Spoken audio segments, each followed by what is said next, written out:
let's go back to my most favorite era of all. Yep, you guessed it.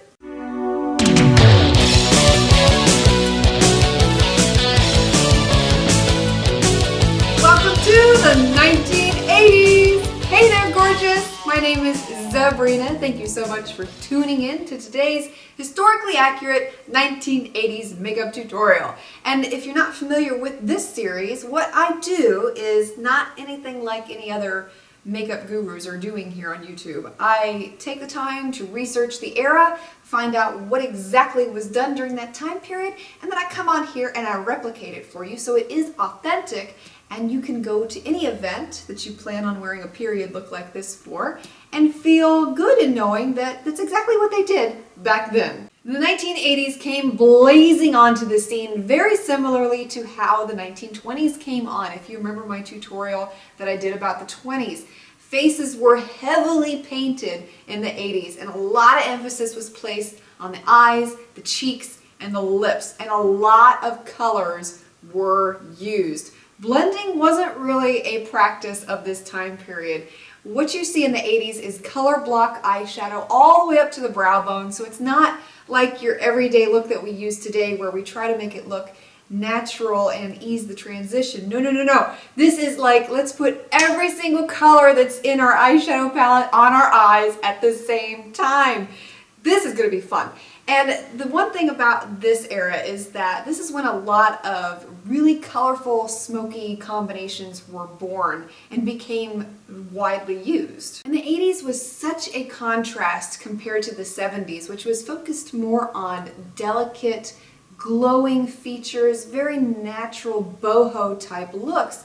So it came in with quite a punch. In my research, I read that some women actually opted for a foundation that was a little bit lighter than their natural skin tone. The reason being is because it allowed all of the colors they were using on their face to really pop out. One thing you want to remember with the 80s is the acronym OTT. Remember that one? Over the top. I read a quote when I was doing my research for this video, and it said, if your makeup doesn't look halfway clownish, then you haven't accomplished the look yet. So push yourself past your comfort zone. I know I definitely had to for this tutorial. I did a lot of things in this tutorial that I wouldn't normally do, but that's what makes it even more fun. No rules, anything goes, let go of all of your inhibitions, and just have fun. Be a kid again. And welcome back to the 1980s.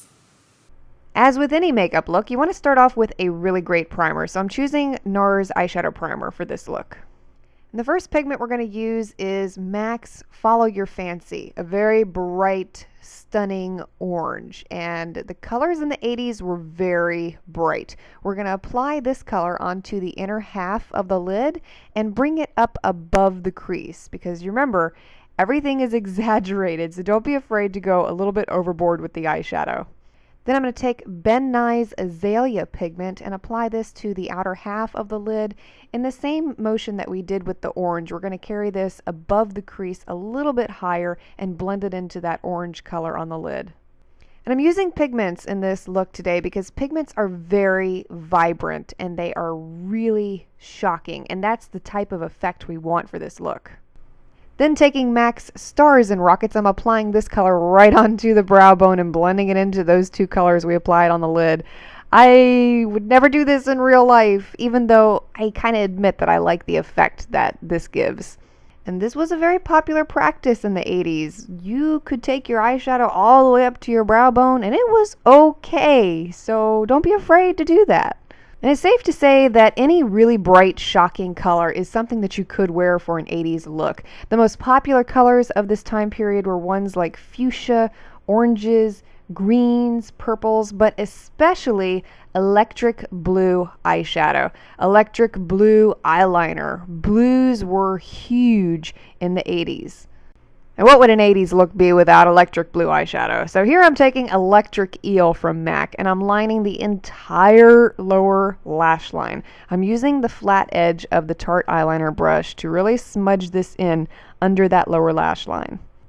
I didn't use eyeliner in this tutorial, but eyeliner was really popular during this time too. So if you want to choose to go with eyeliner, black and blue were highly used. You can go all the way around the eye, just pack it on. Don't be afraid of eyeliner. Next, I'm applying a simple waterproof black mascara.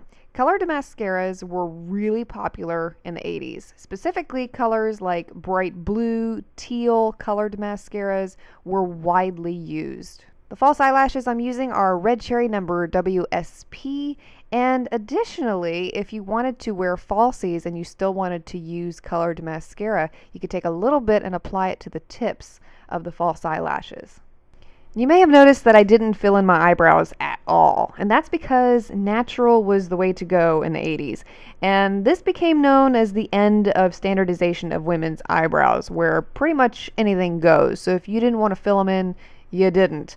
And pop icons like Madonna and supermodel of the time Brooke Shields were the ones who had heavy, natural-looking brows, and this became really popular. And those are the completed eyes, all colorful and purdy. So purdy. Concealer was a really popular thing, and it was very much packed on. So I'm doubling up on the concealer today. I'm using two different ones. I'm using Bare Minerals Stroke of Light, and I'm also going to use LA Girl's HD Concealer. For the face, I'm using Dr. Jart's BB Cream in addition to a highlighting liquid from Rouge Bunny Rouge in Sea of Clouds. And what I did was I mixed these two together on my hand and then applied them to my face with a Studio Gear brush. And the reason I did this is because dewy skin was really popular in the 80s. The matte look was not popular at all. They wanted their face to glow just a little bit more. So a tinted BB cream is the way to go for this type of look, and adding in the highlighting liquid gives it even more of a glow. Now, if you need a little bit more coverage and you can't get away with just wearing a BB cream, then you can choose a foundation that has more of a dewy finish. For my blush, I'm using MAC's Pink Vivid Pigment, and I'm pouring a little bit of it onto a plate here, swirling the brush around in it before applying it to my face. Heavy emphasis was placed on the cheeks. Bright pinks were the color of choice in the 80s. Bronze, coral, and sometimes even red blushes were also very popular. Blush application was done a lot differently than what we do it today too. It was applied angularly on the hollows of the cheeks all the way to the temples, instead of being on the apples of the cheeks like we do today. And I got a little bit too happy with the blush, so now I'm just going back with a little bit of translucent powder to fade it out a little bit. Frosty lipsticks were all the rage, and pink was the most popular color. Red and oranges were also really popular during this time, but I'm choosing to go with a really frosty pink. This is Milani's Pink Frost, a perfect lipstick to signify the 80s, hands down. Lip gloss! Lip gloss was another extremely popular makeup item, and it was applied liberally, so don't be afraid to pack on the lip gloss. The more you can get on your lips, the better.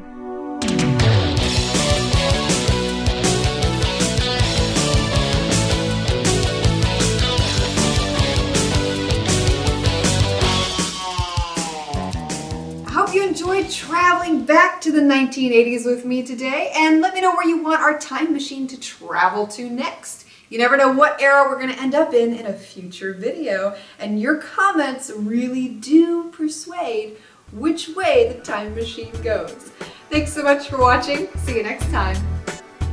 Are you looking for new ways to wear your eyeshadows? Discover the only website online with pictures of combinations using the eyeshadows featured in today's look and so many more. Head on over to myeyeshadowconsultant.com and get inspired today.